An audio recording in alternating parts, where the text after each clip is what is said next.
নিরাপদর মা মারা যাওয়ার পর তার আর কেউ রইল না। বড্ড একা পড়ে গেল সে। মাকে ভালোবাসতো খুব। মা ছাড়া কেউ ছিল না কি না? কেমন ফাঁকা ফাঁকা লাগে সারাদিন। বাড়িতে মন টিকতে চায় না মোটে।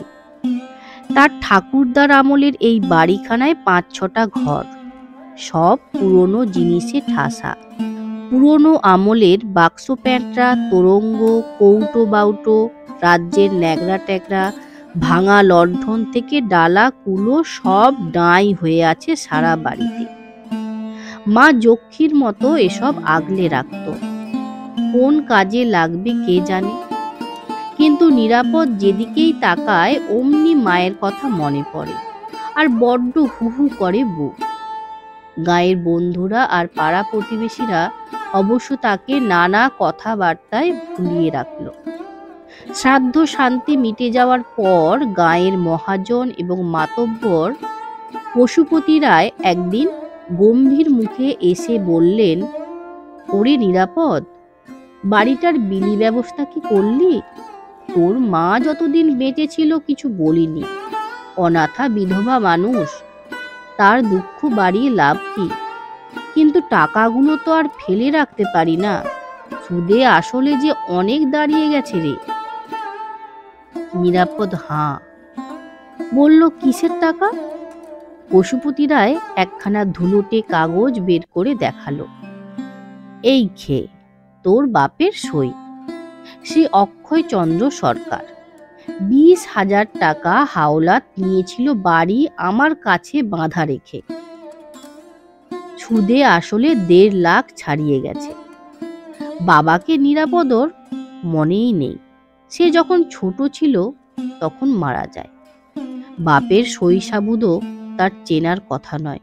কিন্তু পশুপতি ডাকসাইটে মানুষ, তার দাপটে সবাই তটস্থ। পশুপতি রায়ের সুনাম নেই বটে, কিন্তু তার বিরুদ্ধে কেউ টু শব্দটি করার সাহস পায় না।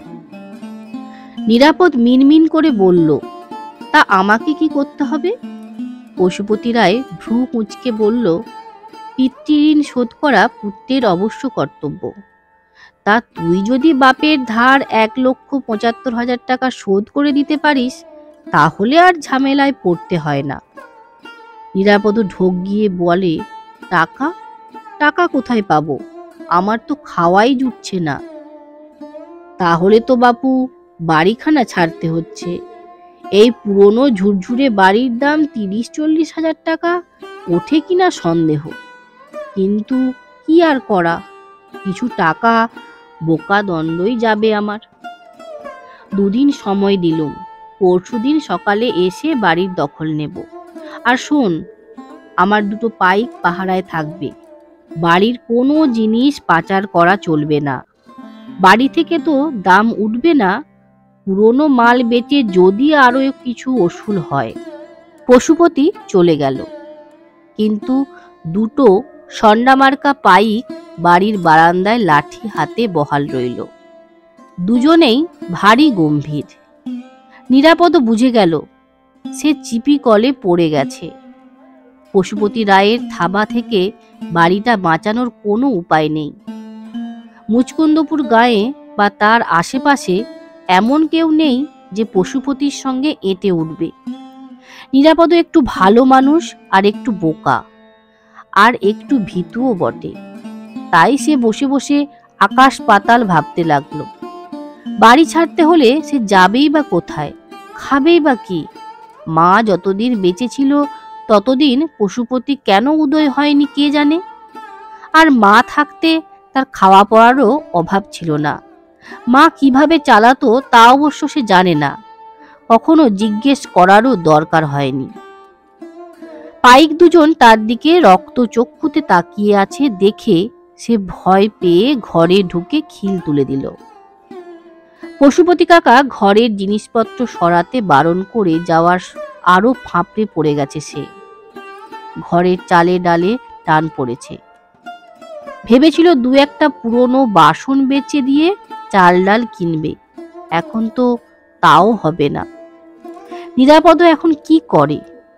কুয়ো থেকে জল তুলে এক পেট জল খেয়ে সে ভিতরের দিকে দাওয়ায় বসে রইল চুপ করে। কুয়ো থেকে জল তুলে এক পেট জল খেয়ে সে ভিতরের দিকের দাওয়ায় বসে রইল চুপ করে। সামনে দেওয়াল ঘেরা ছোট উঠোন, দুটো পেঁপে গাছ, একটা আম আর পেয়ারা গাছ। আম গাছে বসে দুটো কাক সমানে ডাকছে। নিরাপদর মাথায় কোনো মতলব আসছে না। দুপুর গড়িয়ে যাচ্ছে, খিদে পেয়েছে, তবু উঠে দুটো ভাত ফুটিয়ে নেওয়ার গরজও নেই তার। মনটা বড্ড খারাপ। এমন সময় সদর দরজায় প্রবল কড়া নাড়ার শব্দ শুনে চমকে উঠল সে। তাড়াতাড়ি উঠে এসে দরজা খুলেই দুপা পিছিয়ে এলো নিরাপদ। দুটো মুস্কো পাইক রাগে গজরাচ্ছে। প্রথমজন বলল, তোর এত বড় সাহস যে তুই পেছন থেকে আমাকে লাথি মেরে পালিয়ে এসেছিস? অন্যজন বলল, বেয়াদব নচ্চার, এত তোর বুকের পাটা যে পিছন থেকে আমার মাথায় গাঁটটা মারলি? নিরাপদ ভয় পেয়ে তোতলাতে তোতলাতে বলে, আমি, কাকুরা কি যা তা বলছেন? আমি মারবো আপনাদের? আমি তো পিছনের দাওয়ায় বসেছিলাম। প্রথম পাইকটা খপ করে তার চুলের মুঠি ধরে বলল, অন্যায় করে ফের মিথ্যে কথা, দেব ঘাটটা মোটকে। প্রথম পাইকটা দ্বিতীয় পাইকটাকে সরিয়ে দিয়ে বলল, দে না আমার হাতে ছেড়ে, গাঁটটা কাকে বলে আমি ছোড়াকে বুঝিয়ে দিচ্ছি। নিরাপদ জীবনে কারো কাছে মারধর খায়নি। সে ভয়ে ভ্যাঁ করে কেঁদে ফেলল, কিন্তু তাতে হবি ভোলার নয়। দ্বিতীয় পাইকটা তার ঘাড় ধরে হেড মুন্ডু করে পেল্লায় এক গাঁটটা বসিয়ে দিল। নিরাপদর মাথাটা ঝিনঝিন করে উঠল। এই সময় তাকে হঠাৎ ছেড়ে দিয়ে দ্বিতীয় পাইকটা প্রথম পাইকটার দিকে ঘুরে দাঁড়িয়ে বলল, এই বিষ্টু, তুই আমার পিঠে কিল মারলি কেন রে? লোকটা অবাক হয়ে বলে, আমি কিল মারলাম? বলিস কি? আমি তো 3 হাত দূরে দাঁড়িয়ে আছি। মিথ্যে কথা বলার আর জায়গা পাস না। মিথ্যে কথা? কিল মেরে ফের ভালো মানুষ সাজা হচ্ছে? বুঝেছি, একটু আগে যখন আমি বারান্দায় বসে গুনগুন করে রামপ্রসাদী গান গাইতে গাইতে একটু আগে যখন আমি বারান্দায় বসে গুনগুন করে রামপ্রসাদী গাইতে গাইতে একটু ঢুলে পড়েছিলাম, তখনই তুই গাঁটটা মেরে গিয়ে ভালো মানুষের মতো তফাতে বসে পড়েছিলি। দেখ পটা, বেশি বার ভালো না। জ্যৈষ্ঠী মাসে কর্তাবাবুর বাগানে কাঁঠাল চুরি করে খেয়ে আমার ঘাড়ে দোষ চাপিয়েছিলি, সে কথা আমি ভুলিনি। হিরুপাইকের নাগরা জুতো হারিয়ে ফেলে আমাকে চোর বলে বদনামও তুই তাহলে রটিয়েছিলি। আজ তোকে ছাড়ছি না। দেখ বিষ্টু, লাই দিলে কুকুরও মাথায় চাপতে চায়। তোর বহুত বেয়াদপি এতদিন মুখ বুজে সহ্য করেছি, কিন্তু আর নয়। আজ তোর শেষ দেখে ছাড়বো। এই বলতে বলতে দুজনের মধ্যে ধুন্ধুমার লড়াই লেগে গেল। নিরাপদ খিদে তেষ্টা ভুলে দুই পাইকের লড়াই দেখতে লাগলো। মারামারি করতে করতে দুজনে জড়াজড়ি করে গড়াতে গড়াতে রাস্তায় গিয়ে পড়ল। হই হই শুনে লোকজন ছুটে এসে ভিড় করে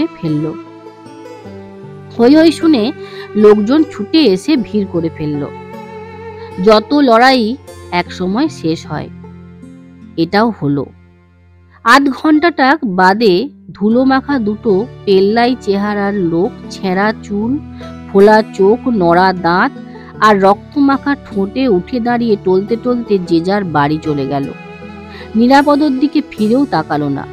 কিন্তু কি নিয়ে দুজনের মধ্যে ঝগড়াটা লাগলো সেটা নিরাপদ বুঝতেই পারল না। তবে সে মনের আনন্দে রাত্রিবেলা ডাল ভাত রান্না করে খেয়ে নিশ্চিন্তে ঘুমোলো।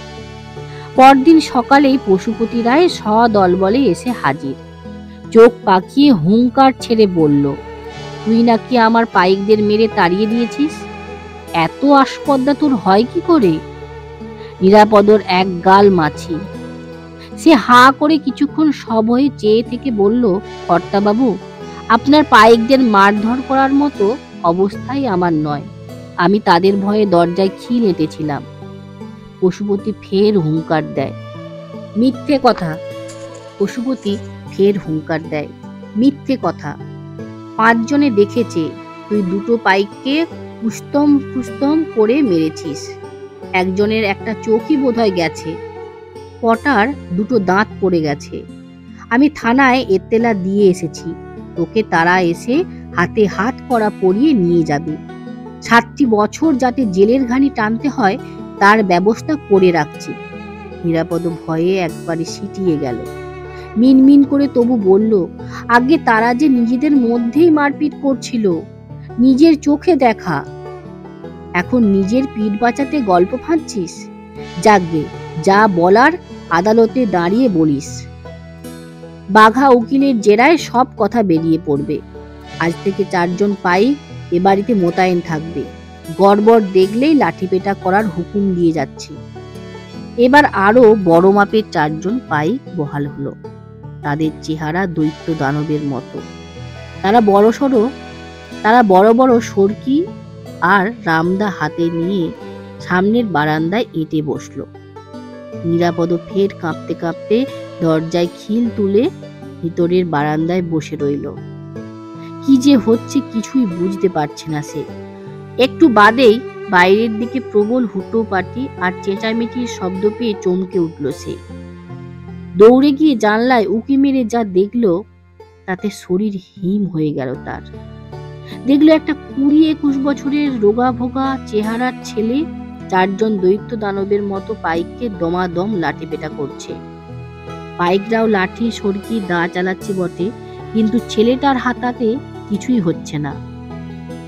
বরং উল্টে ছেলেটার লাঠির ঘায়ে পাইকদের কারো মাথা ফাটছে, কারো কনুই ভাঙছে, কেউ হাঁটু মুড়ে বসে পড়ছে, আর সবাই মিলে আর্ত চিৎকার করছে, বাঁচাও, মেরে ফেললে, কেটে ফেললে। কয়েক মিনিটের মধ্যেই লড়াই শেষ। 4টে পাইক চিৎপটাং হয়ে পড়ে রইল, সারা নেই। ছোকরাটাকে ভারী চেনা চেনা ঠেকলো নিরাপদ, কিন্তু ঠিক চিনতে পারল না। তাড়াতাড়ি দরজা খুলে বেরিয়ে এসে সে বলল, তুমি কে ভাই? কিন্তু কোথায় কে? ছোকরার চিহ্ন মাত্র নেই, শুধু তার পরিত্যক্ত লাঠিটা পড়ে আছে বারান্দায়। লাঠিটা তুলে নিয়ে নিরাপদ হা করে চেয়ে রইল। হঠাৎ শিউরে উঠে সে বুঝতে পারল ছোকরাটা হুবহু তারই মতো দেখতে। আয়নায় সে নিজের চেহারাটাকে যেমন দেখেছে অবিকল সেই চেহারা, তাই অত চেনা চেনা ঠেকছিল বটে। স্তম্ভিত হয়ে সে যখন দাঁড়িয়ে আছে, ঠিক সেই সময়ই একটা পুলিশের জিপ এসে বাড়ির সামনে থামলো। দারোগা বাবু এবং জনাচারেক সেপাই নেমে এসে থমকে দাঁড়ালো। 4 জন ভূপতির পাইক আর তার দিকে পর্যায়ক্রমে চেয়ে দারোগা বাবু বললেন, ওহ, তাহলে যা শুনেছি তা মিথ্যে নয়। তাড়াতাড়ি লাঠিটা ফেলে দিয়ে নিরাপদ হাত জোর করে বলল, আজ্ঞে দারোগা বাবু, কোথা থেকে উটকো ছেলে এসে এই কাকুদের খুব মারধর করে গেছে। আমার কিন্তু কোনো দোষ নেই। দারোগা বাবু থমথমে মুখ করে বললেন, বটে, তা ছোকরাটাকে? চিনি না। তুমি না চিনলেও আমরা যে তাকে বিলক্ষণ চিনি হে। তার নাম নিরাপদ সরকার। তার নাম নিরাপদ সরকার, তাই না? নিরাপদ কাঁপতে কাঁপতে বলল, বিশ্বাস করুন দারোগা বাবু, এই পাইক কাকুদের ধারে কাছেও আমি আসিনি। আমি দরজায় খিল দিয়ে। দারোগা হাতে তুলে বললেন, আর বলতে হবে না। এবার আমার সঙ্গে লক্ষ্মী ছেলের মতো থানায় চলো তো। তোমাকে অবশ্য বিশ্বাস নেই, আমাদের উপরেও হামলা করতে পারো, তাই আগেই সাবধান করে দিচ্ছি, বেগর বাইক দেখলে কিন্তু গুলি চালিয়ে দেব। অগত্যা থানাতে যেতে হলো নিরাপদকে। থানায় একজন মস্ত গোফওয়ালা হোমরা চোমরা গোছের লোক বসেছিলেন, চোখে ভ্রুকুটি আর খুব রাশভারী মুখ। দারোগাবাবু তাকে দেখেই লম্বা স্যালুট দিয়ে বললেন, স্যার, আপনি এখানে? হ্যাঁ, আমি। ফোনে বড় কর্তার জরুরি হুকুম পেয়ে আসতে হলো। তা এই ছেলেটাকে ধরেই বা এনেছেন কেন? দারোগাবাবু তখন সব বিস্তার নিরাপদর গুন্ডামির কথা বলে গেলেন। শুনে রাশবাড়ি লোকটা আপাদ মস্তক নিরাপদকে একবার দেখে নিয়ে জিজ্ঞেস করলেন, বয়স কত? ভয়ে নিরাপদ গলা দিয়ে স্বর বেরোচ্ছে না, ক্ষীণ কণ্ঠে বলল, আজ্ঞে 20-21 হবে। বলি, পুলিশের চাকরি করবে? নিরাপদ ব্যাপারটা বুঝতে না পেরে গোলমেলে মাথা নিয়ে চুপ করে রইল। ভুলই শুনে থাকবে, সে আজকাল ভুল শুনছে, ভুল দেখছেও। রাজবাড়ি লোকটা বলল, পুলিশে আজকাল ডাকাবুকো লোকের খুব অভাব। আমরা তোমার মতো বাহাদুর ছেলে চাই। দেরি নয়, আজকেই জয়েন করো। আজই সদরে গিয়ে তোমার অ্যাপয়েন্টমেন্ট লেটারটা পাঠিয়ে দিচ্ছি। সবাই এমন হাঁ করে রইল যে সূচ পড়লে শোনা যায়। পরদিন সকালেই পশুপতি রায় এসে হাজির। গোঁফ ঝুলে গেছে, চোখে করুণ দৃষ্টি। জোর হাতে বলল, বাবা নিরাপদ, এবারের মতো মাপ করে দে বাপ। জালিয়াতির দায়ে যদি জেল খাটাস তাহলে এই বুড়ো বয়সে কি বাঁচবো? মাপ করে দে বাপ। এই তোর বাপের ধারের কাগজ ছিঁড়ে ফেলে দিচ্ছি। নিরাপদ একটা দীর্ঘ নিঃশ্বাস ছেড়ে বলল, লে হালুয়া।